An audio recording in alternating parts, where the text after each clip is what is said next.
Mali News lajɛ baga bɛɛ lajɛlen an minnu sɔgɔlen don an na su ani tile bi ye tɛnɛ janvier kalo tile 26 san 2026 an ka bi kunnafoni bɛna tali kɛ min na kunu wulafɛ Mali armée banbagaci caman de frappé ni an bɔra yen nɔ an bɛ taa Burkina min ye capitaine Ibrahim Traoré a y'a jɔyɔrɔ de fa Burkina siraba dilanko la kunnafoni walawalalen an bɛ n'o d'an ma ka kunnafoni kɔnɔ. Aw bisimila wa kunnafoni kɔnɔ nin bɛ tali kɛ lakanako kan an ye kibaruya sɔrɔ k'a fɔ ko Jnim ni État islamique mɔgɔw karila ɲɔgɔn na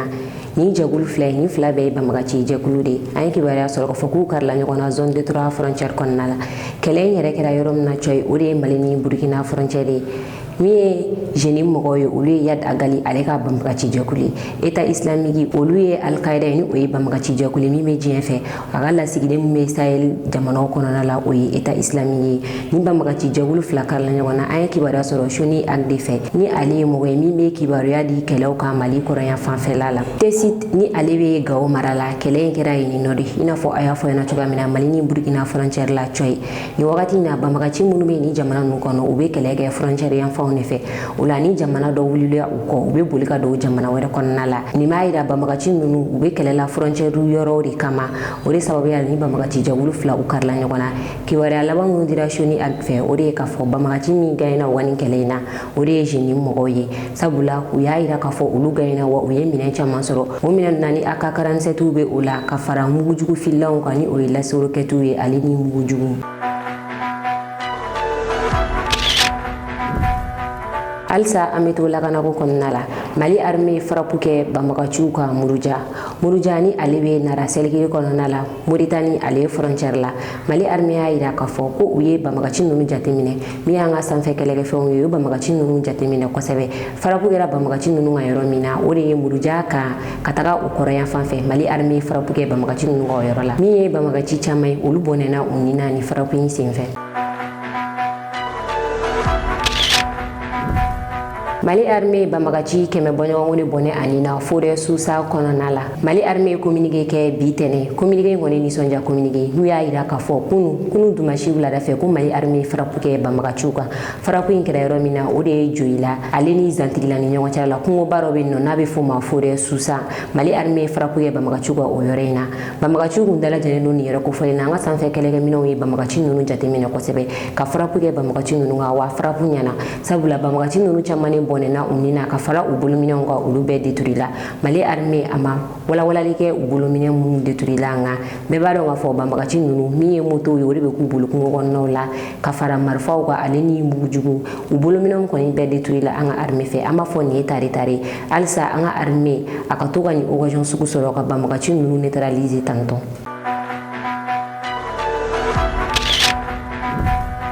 Kunnafoni filanan an bɛ taa Burkina ministre de la défense ni o ye Célestin Sampaoré ale wulila ka taga ɲɛda a ka militaires kan jumadon Burkina ministre de la défense ale kun bɛ Japaga ni ale bɛ Burkina ni Niger frontière la Burkina ministre de la défense a bɔra Wagadugu a ka pankulu jiginna pankulu jiginnen Fadaguruma a tɔ kilomètre 200 a y'o kɛ mobili la ni a ye mobili ta k'a kunda a ka militaires kan a taara bɔ a ka militaires la kan 3 de kɔnɔna la a tagara biri 27 mɔgɔw lajɛ Japaga kan kɔnɔna la a sɔrɔla ka segin a segintɔ la a y'a ka militaire tɔw lajɛ sira la min ye Burkina ministre de la défense ye a sera dugumisɛnninw fɛnɛ ni o ye village misɛnninw ye ka taa dugumɔgɔw lamɛn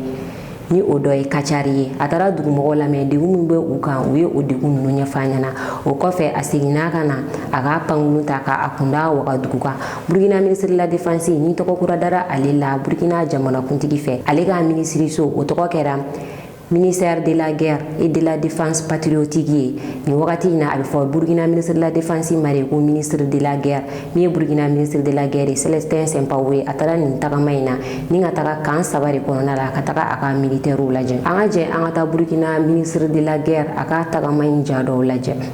Le ministre d'État, ministre de la Guerre et de la Défense patriotique, le général de division Célestin Sampaoré est accueilli sur le tarmac de la base aérienne de Fadangourma par le gouverneur de la région du Gourmou, Ram Joseph Kafando. Après quelques moments d'échange, le ministre de la Guerre et de la Défense patriotique met le cap sur Diapaga où est positionné le bataillon d'intervention rapide, BIR 27. Engagés sur le théâtre des opérations, ces audacieux soldats démontrent une ténacité exemplaire pour arracher la victoire finale. Et votre mission ici, c'est d'assurer la sécurité de la zone. Combattre l'ennemi, combattre les terroristes, aller à sa recherche. N'attendez pas qu'il vienne vous trouver. C'est cela qui veut nous amener à la victoire. Du BIR 27 de Diapaga au BIR 26 de Ougarou, en passant par les forces combattantes de Kanchari et du détachement militaire de Futuri, le message aux troupes a été clair. Ne jamais baisser la garde face à l'offensive guerrière. Cette sortie avait pour objectif, dans la continuité des sorties qui ont été organisées en fin d'année par le gouvernement, pour porter des messages du camarade président du FASO, chef de l'État, chef suprême des forces armées nationales, pour donner des mots de félicitations du président et de l'ensemble du gouvernement pour tout ce qu'ils abattent sur le terrain, qu'ils ont abattu, toutes les reconquêtes qui sont faites et les consolidations qui sont en cours d'être faites. Et également les encourager pour le travail à venir. La guerre n'est pas finie. Nous avons de grandes victoires, mais nous devons rester sereins, concentrés, engagés davantage et encore plus déterminés à en finir avec. Du constat du moral des troupes, le général de division Célestin Semporé rassure que le moral est au top, boosté par des marques de soutien direct de la haute hiérarchie militaire. À certains endroits, des butins de guerre, armes, munitions et moyens de locomotion ont été présentés au ministre d'État, ministre de la Guerre et de la Défense patriotique. Avant de regagner Ouagadougou, le général de division Célestin Semporé a rencontré l'ensemble des composantes des forces de défense et de sécurité, des volontaires pour la défense de la patrie et des forces de sécurité intérieure de la région du Gourmou.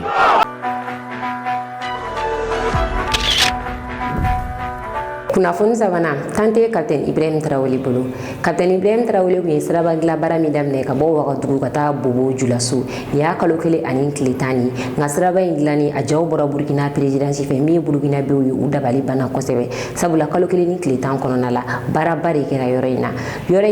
in ye kilomɛtiri 332 de baara min kɛra la yɔrɔ min garatira o de bɛnna kilomɛtiri 232 ma o b'a yira k'a fɔ tile 40 kɔnɔna la Capitaine Ibrahim Traoré a ye baaraba de kɛ yɔrɔ in na yɔrɔ in bonya o ye mɛtiri 100 de sabula yɔrɔ in ye voie 4 de don numan fɛ voie 4 fɛnɛ n'o ka taga kini fɛ baaraba kɔni kɛra Capitaine Ibrahim Traoré fɛ yɔrɔ in baara la min ye ka yiriw tigɛ ka bɔ sira la ka sira dalakɛɲɛ 100 siradala 70 kɛra o baara la kaban faso baara bɛ kalifa minnu na Capitaine Ibrahim Traoré a bɛ baaraba minnu kɛ Burkina baara in bɛ kalifa mɔgɔ minnu na olu dɔ kumana ni olu dɔ ye Capitaine Sayuba Samadugu ye ale kumana a y'a yira k'a fɔ kabini baara in daminɛna a mansin ma jɔ u bɛ baara la su u bɛ baara la tile ni dɔw yɛlɛnna olu jigi kuma bɛ bɛn dɔw yɛlɛn kuma ma o de kɛra sababu ye u sera ka nin baaraba in kɛ kalo kelen ani tile 10 kɔnɔna la an ka taa Burkina u ka président ni jamu minnu bɔ an ka jan an ka lajɛ ɲɔgɔn fɛ.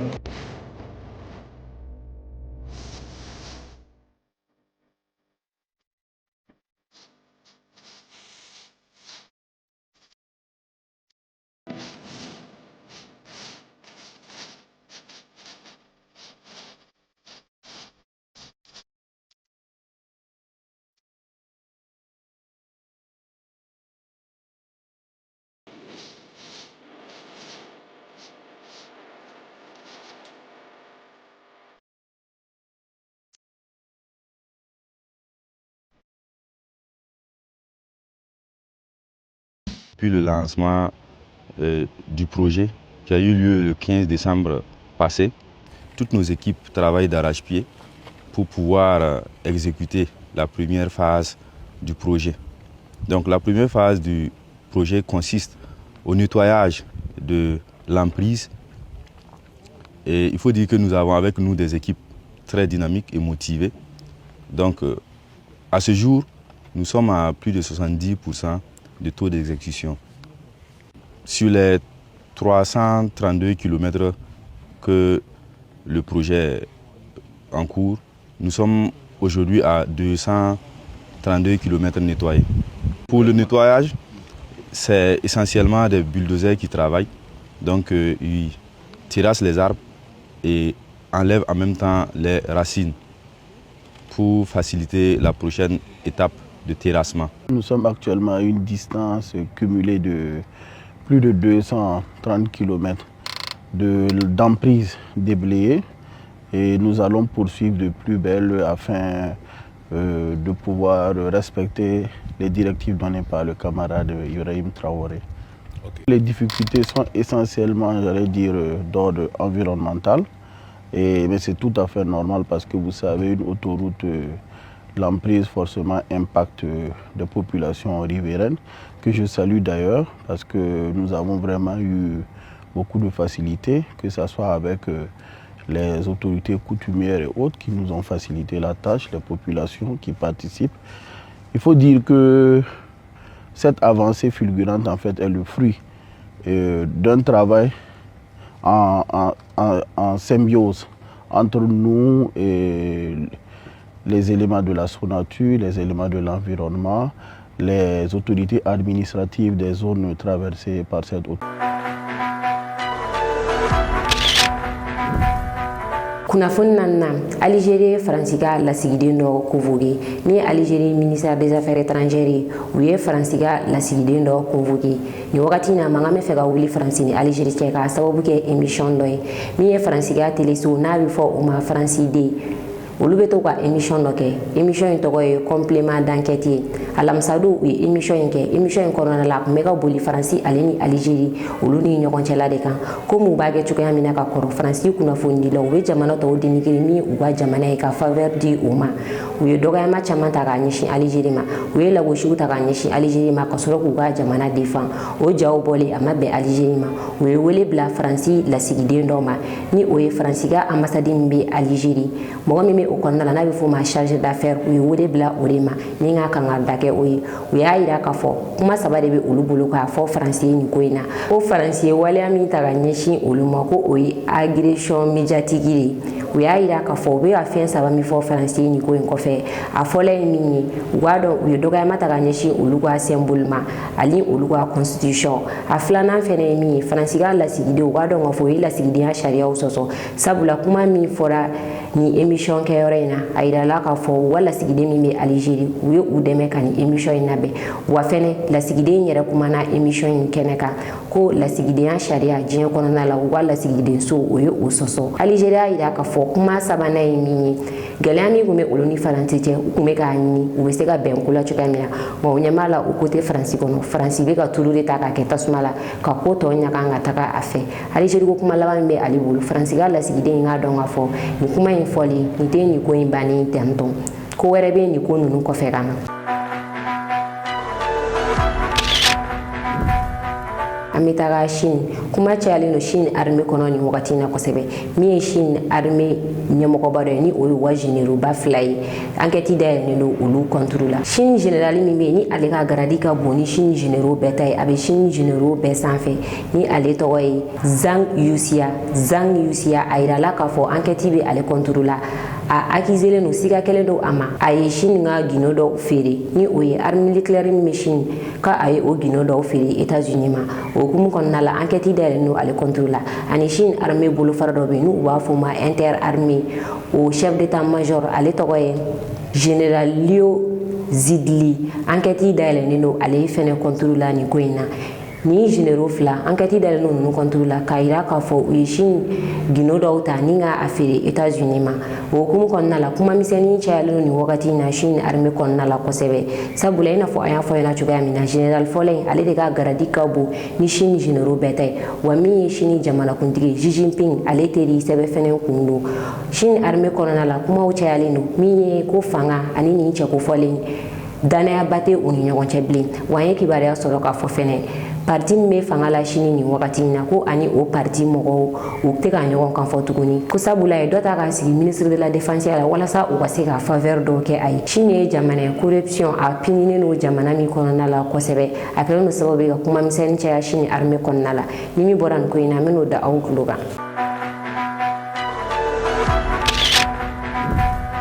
Kunnafoni kuncɛla bi ye ka indépendance bi ye ka journée de la république ye n'a bɛ fɔ o ma jamana ka don hakilila jiginna a ka dɔn k'a fɔ ale ye indépendance ta 1947 indépendance talen kɔ ni san 3 ye 1950 la janvier kalo tile 26 1950 la ale y'a ka jamana mara bɛɛ sɔrɔ sabula u sera k'u ka constitution sigi u yɛrɛ o kɛlen san o san janvier kalo tile 26 indi ale b'a ka indépendance fêté a y'a ka indépendance jate ka bɛn o don in ma bi min ye premier ministre ni ale Narendra Modi ye a kɛlen n'o ka a jɛɲɔgɔnw bɛɛ invité nka min ye indi army olu kɛlen n'o ka garde-vous belebele bila u ka jamanakuntigi ni ale ye muso ye wa golofima fɛnɛ don a k'a dɔn k'a fɔ indi jamana ale baaraw bɛ kɛ cogoya min na min bɛ sigi fanga la ale tɛ décision baw ta jamana kɔnɔna la min ye wa premier ministre ye décision fanba bɛɛ bɛ ale de bolo fanga de bɛ ale la jamana kɔnɔ kosɛbɛ an ka jɛ an ka taa indi an k'u ka défilé lajɛ min ye u ka minɛn caman ye u bɔra ni o ye misiliw b'o la ani kɛlɛkɛminɛn caman kɛlɛkɛminɛn minnu bɛna diɲɛ ɲɛbɔ indi fɛ an ka jɛ an ka taa u ka jɔw lajɛ ɲɔgɔn fɛ TV all terrain vehicle और साथ में भारतीय नस्ल के शैन श्वान मधोल हाउंड रामपुर हाउंड ये सभी आज कर्तव्य पथ पर flying machines, and here going past to saluting base led by Lieutenant Arjun Kashyap of 6 Lancers, the High Mobility Reconnaissance Vehicle HMRV, India's first indigenously designed armored light specialist vehicle. Equipped with battlefield surveillance radars capable of detecting men, vehicles and low-flying helicopters along with drones to cover radar-blind zones.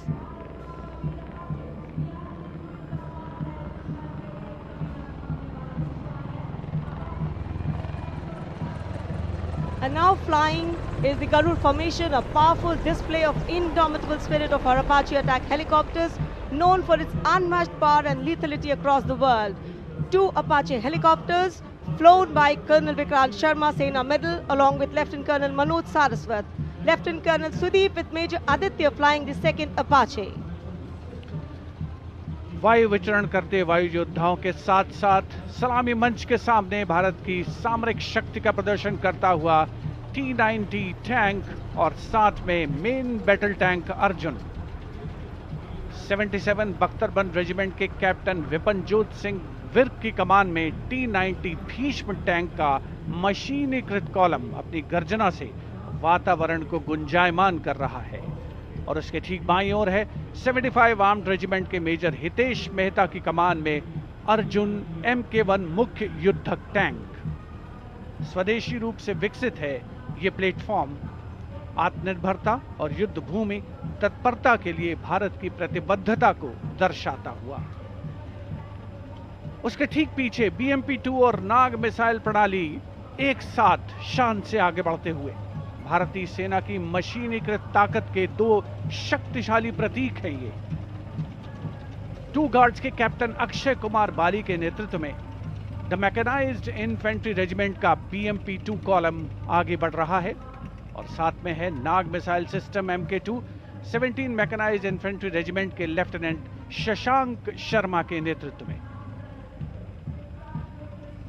Nag missile system regiment का आदर्श वाक्य है 17 मेघ हर मैदान फतेह,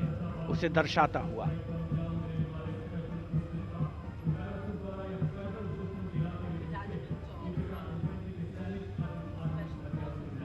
To evade enemy counteraction.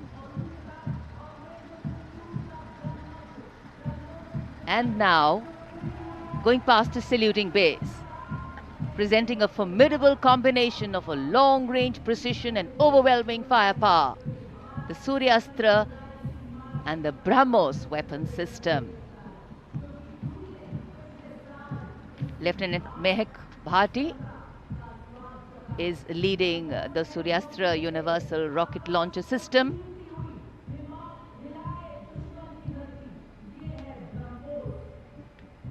And following the Suryastra, the BrahMos weapon system led by Captain Animesh Rohela of the 344 Missile Regiment.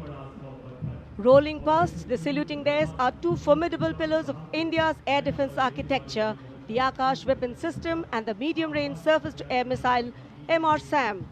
The Akash weapon system led today by Captain Aniket Ocha of 128 Air Defense Missile Regiment.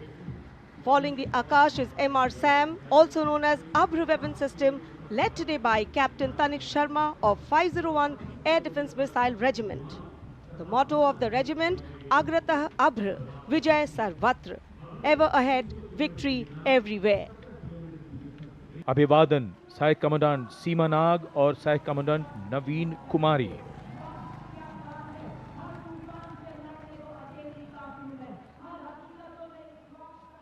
The salutation going past the saluting base. Absolutely amazing to see the ability of the human being to master the laws of physics, to come together with complete dexterity, precisely co-balanced formations. And this is the one-wheel riding Constable Saji KS of the SSB moves forward with courage and composure.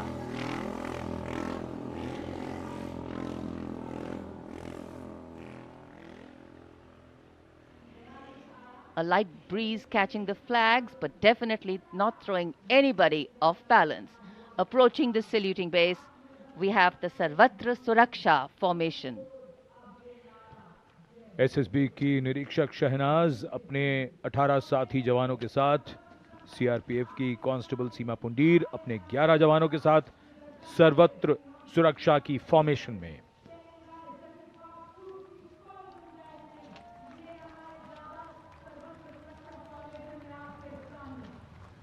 बहादुरी के साथ अगर कुशलता जुड़ जाए तो क्या परिणाम होता है,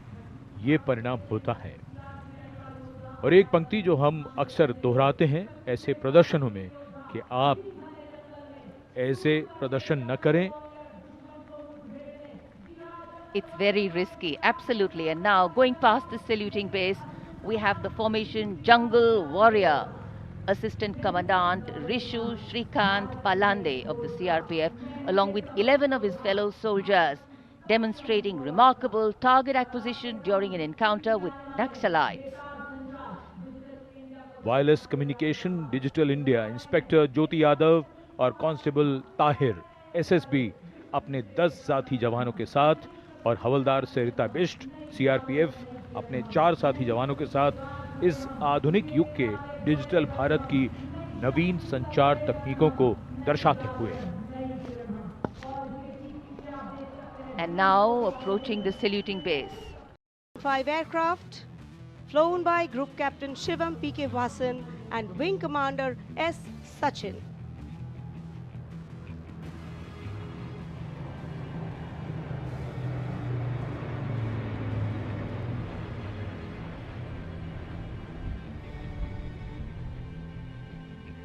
Flying majestically up over the skies of the Kartavya Paths. And now time for the Varuna formation, comprising 1 PHI aircraft of the Indian Navy and 2 Sukhoi 30 MKI aircraft of the Indian Air Force.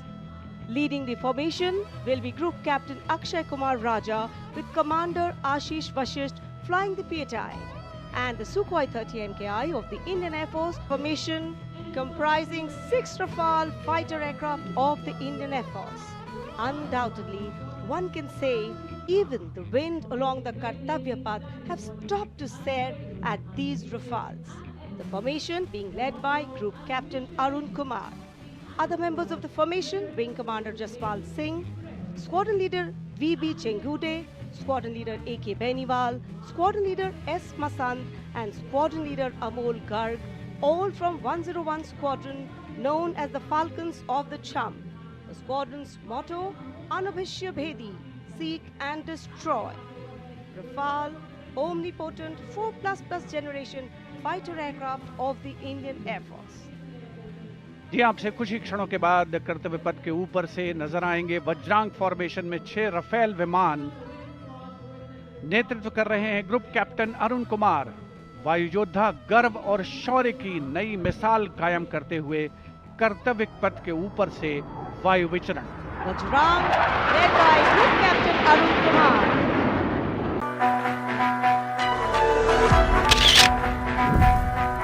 Yine tu yanga bi kuno fune ko dokulo ka aw ni ci wala jël ko ñu mëna anga fuli balla ci baga bela jini kede ngeen nana munu mega na je ka bo Senegal aw ka me wati were kasega kuna funi jeli ni kadi aw ma ani ka do aw jiki ko ro kuna funi kula mali news mo go wi aw ga demena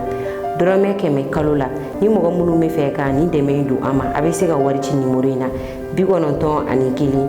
muwa ani kili binani bishegi ani nani naw yo wari ci aka na nyine ka aw to ko fenen ci awma